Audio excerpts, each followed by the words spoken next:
Yeah, interesting first day at Monaco. Massive amount of traffic. At the end of FP1, 19 cars on track. Lance Stroll was in the pit lane.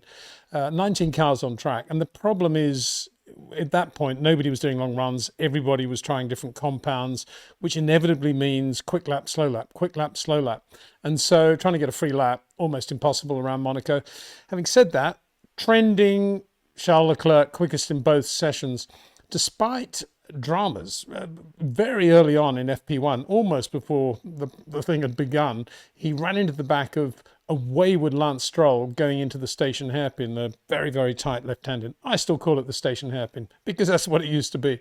I don't know what Lance Stroll was doing. He'd moved over, I think, and then decided to get back onto the racing line. And he was in sort of one of these massive turn right without indicating or looking moments. And Charles had no option but to lock up and go straight into him. Had to cruise around and get a new front wing. Bit of a drama right at the beginning for the key Ferrari driver, winning last year. I say the key Ferrari driver. Most of the Monegasque crowd there rooting for Charles, of course, but no disrespect to Sir Lewis Hamilton, who was really good today as well. Anyway, a lackluster day for Lance Stroll, needless to say, because present in the pit lane was none other than Adrian Newey, all dressed up in his Aston Martin kit, the headmaster on the prowl, everybody on their best behaviour, Fernando Alonso doing a very good job all day, but a completely different atmosphere straight away at Aston as soon as Adrian stepped into the pit lane. Anyway, back to business. Charles Leclerc then had other dramas which were related to, I mean, he was really quick in FP1. He was quickest by the end on soft tyres, and there was a lot of mixing and matching. We'll get onto that in a second. But Charles quickest, despite saying that the car felt terrible, understeer on, was it left-handers, oversteer on right-handers, or was it vice versa? Anyway, by the end he was complaining he had nothing left on the left front, but no surprise because he did a lot of laps on that soft tyre. Anyway, yeah, talking about tyres, we are going into this Monaco Grand Prix with a completely new regulation, which is that every car must make 2 pit stops. They're even going to apply that if it's a wet race, assuming it starts on extreme wets. So there'll be an extra set of intermediates issued to all the teams for this weekend. And horrendously cramped and crowded working conditions for the mechanics in the pit lane at Monaco aside, it will be quite interesting because although this is the range that we saw at Imola, the softest in the Pirelli range, the new C6 soft, very good there as we saw. That soft does appear to be a raceable soft for some people where they might be placed on the grid and what they might be looking for in the race. So 3 raceable compounds, and we saw that in FP1. Lots of different running, hards, mediums and soft. Quite difficult to keep on top of exactly what was going on, particularly with all these slow laps going on between the quick ones and the dramas of traffic. But Charles Leclerc, as I say, quickest. Lewis Hamilton looking pretty good in the other Ferrari as well. But it wasn't really until FP2 that we got down to some business. And we saw some really good stuff, particularly through one of the most dramatic and, I think, revealing sections of the Monaco lap, which is the Rascasse section, breaking into that Rascasse right-hand hairpin, which is braking under load from relatively high speed, about 195 kilometers an hour, down into second gear. And we saw some big variations there and some beautiful driving as well. And just a reminder of how different drivers with different styles approach this Rascasse section. Let's do some sketching. Okay, we'll start with Lando. Oscar would be pretty similar to this, not quite the same, but we'll do it in yellow anyway. Basically call it Lando Oscar type line. Basically, they're all the same coming out of here, accelerating hard. And then there's a left kink here, which is flat for everybody. But then, because the Rascasse restaurant is here, and there's lots of hoarding, everybody starts to think about braking, because ultimately, you can have a shunt there. That's, where, of course, where Eddie Irvine had a massive shunt. Or just lost it under braking, lost the back end, went straight into the guardrail there. So this is quite a dramatic braking approach, if you like. Anyway, Oscar and Lando down here, and they will be thinking of trying to create a little bit of straight line where they can brake in a straight line and most effectively, and that'll be about here, starting about here, I suspect, around there, up to about here. And that'll be their braking area. And then they'll be thinking, right, got the car stable, braking. Now it's just a question of getting the car into the corner and getting the power on as soon as possible. And they're sort of floating a little bit. I think you'll see Lando floating a little bit, no brakes, no throttle here probably. And then trying to get the power on about here to accelerate smoothly in a nice curve out to here. And they're trying to get the power on from about there, I would say. Of course, all this is exposed to risk because this area here is, for this to be quick, you've got to brake late. You've got to get your braking perfect here. So this section here needs to be perfectly lined up. And then, of course, this depends on the grip level being exactly as you expect it's going to be, the tyres, etc., etc. And so it's quite difficult, lap after lap, trying to maximise that. You are prone to error. When can you get on the throttle? Sooner, later. No, the rear tyres have gone away, out of the throttle. Montoya was always a classic example of this sort of line through here. Now let's have a look at what Max, and we'll do it in blue. Well, let's do it in red, actually. Show out better. What Max and Charles Leclerc are doing. I think Lewis is probably doing about this same thing as Oscar as well, and Lando. About the same, maybe a little bit tighter. Anyway, this is what I think Charles and Max are doing. Max even more than Charles, probably. Coming through here. And this is where Max made all his time on that great qualifying lap a couple of years ago. Remember that? So he's about the same here. But he's not thinking of braking at this point. He's not thinking of having to brake in a straight line. All he's thinking about at this point is this rotation point, which for him is going to be somewhere around here.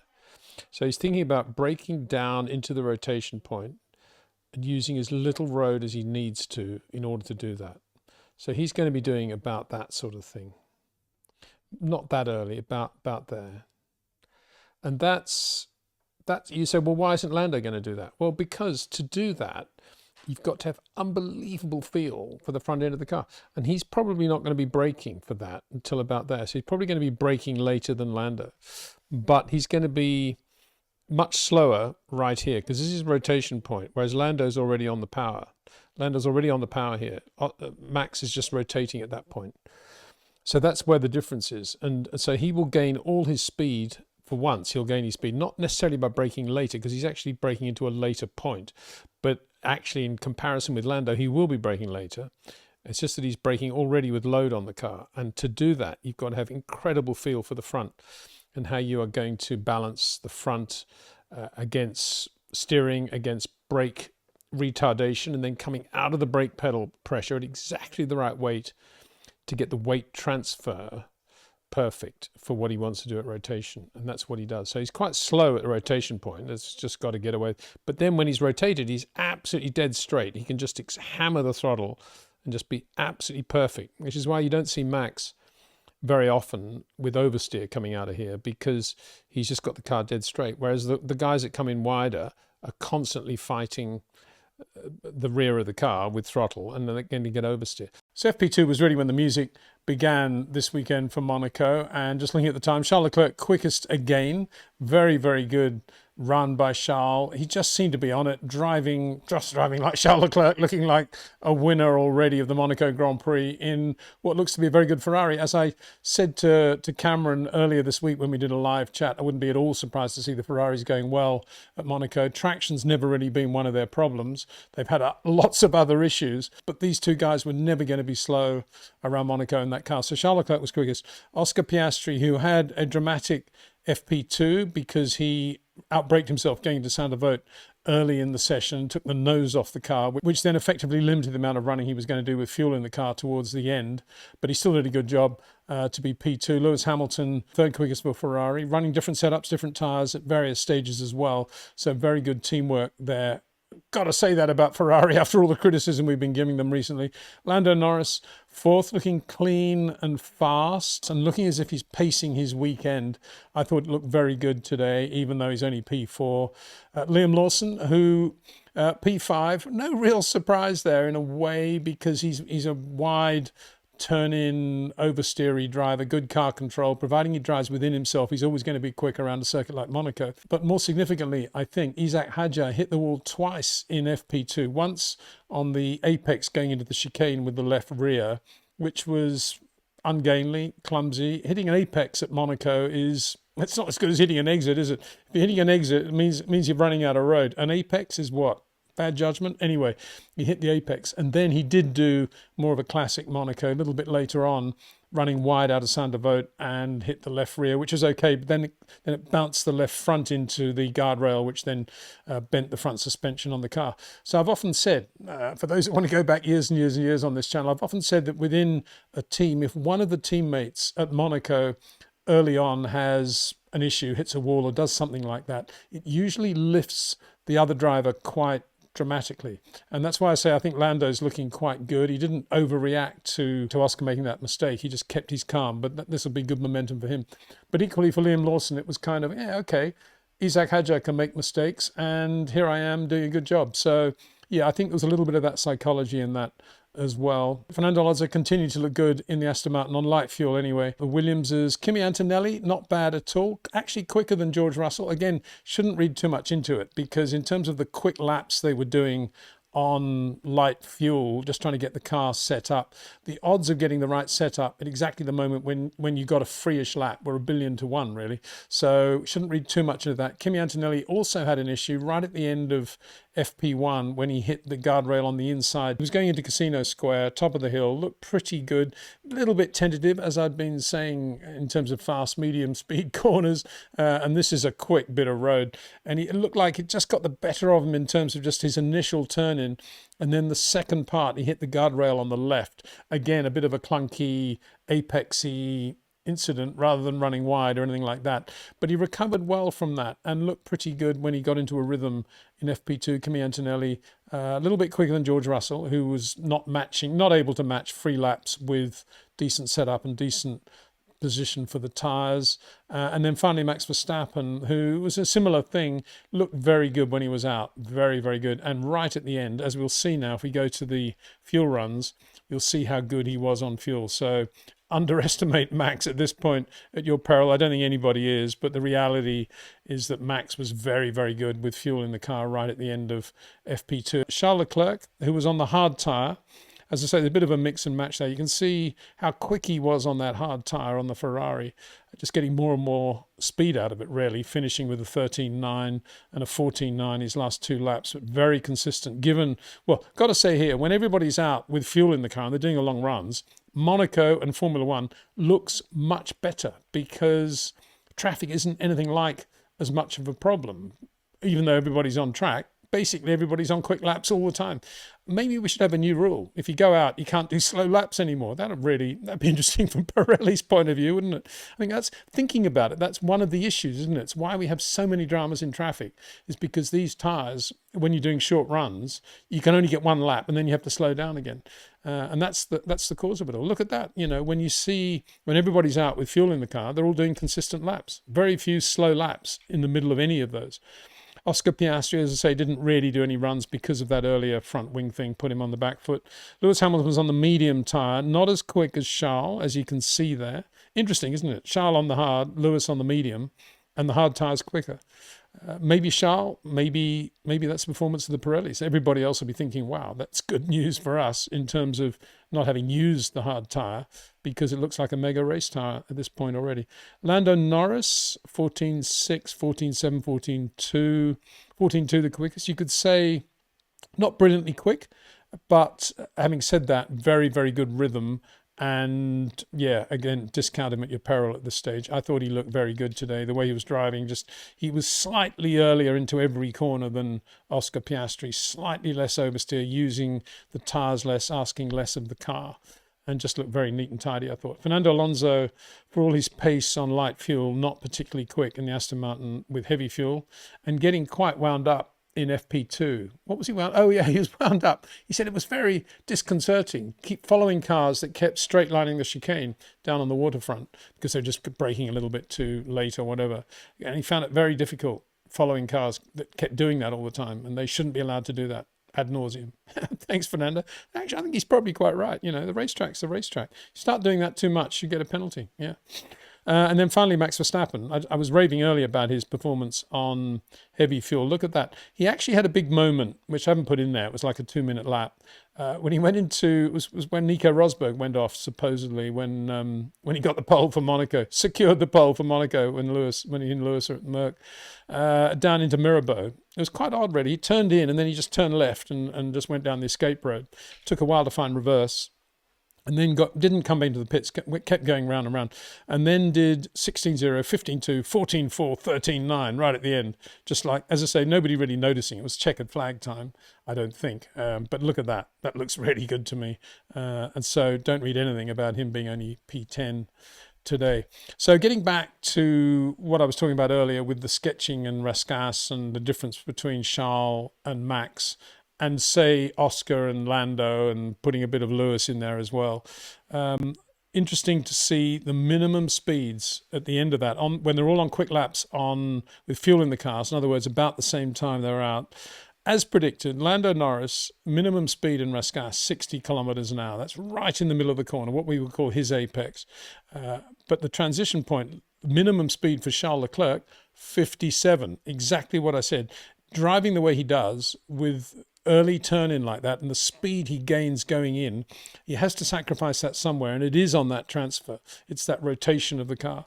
57, so 3 kilometers an hour slower than Lando mid-corner, but for sure quicker around the whole of Rascasse. Max, 58, only 1 kilometer quicker than Charles Leclerc. But get this with Max. He goes in, at one point, when he comes out of the brakes, he's doing 66 kilometers an hour.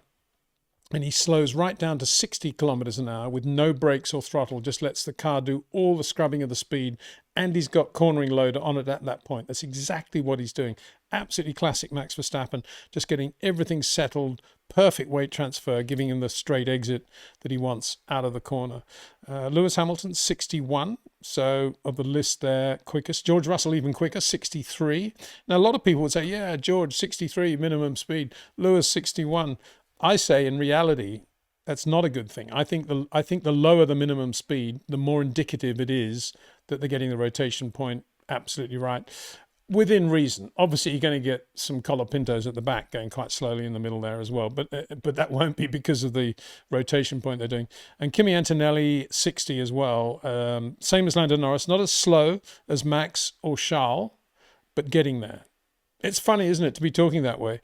The other driver that did a lot of scrubbing of speed with no throttle and no brakes while he's got load on the car was Lando Norris. He slows from 64 kilometers an hour to 61, scrubbing, letting the car just scrub off speed. But he's doing that.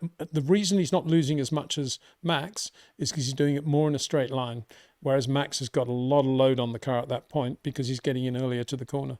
So it kind of, I think, bears out everything we were saying in the sketch at the beginning of this video. So that's why I say it was a really interesting session, and that little cameo right at the end of that, of all those long runs and everybody out there doing consistently quick laps. It was the first time we could really do some comparisons between the drivers, because before that, when they were on light fuel and they're running the hard or the medium or the soft, there was so much traffic, there was so much stop start and slow fast that it was very, very difficult for anyone to gauge any sort of picture of where we are.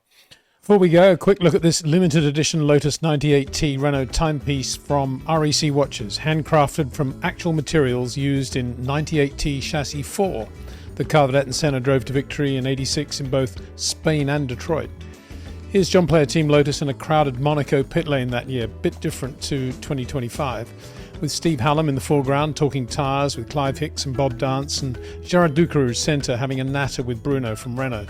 REC watches are created by motor racing loving artists in Denmark, but feature Swiss-made internals and, uniquely in the 98T watch, reforged original aluminium in the tachymeter.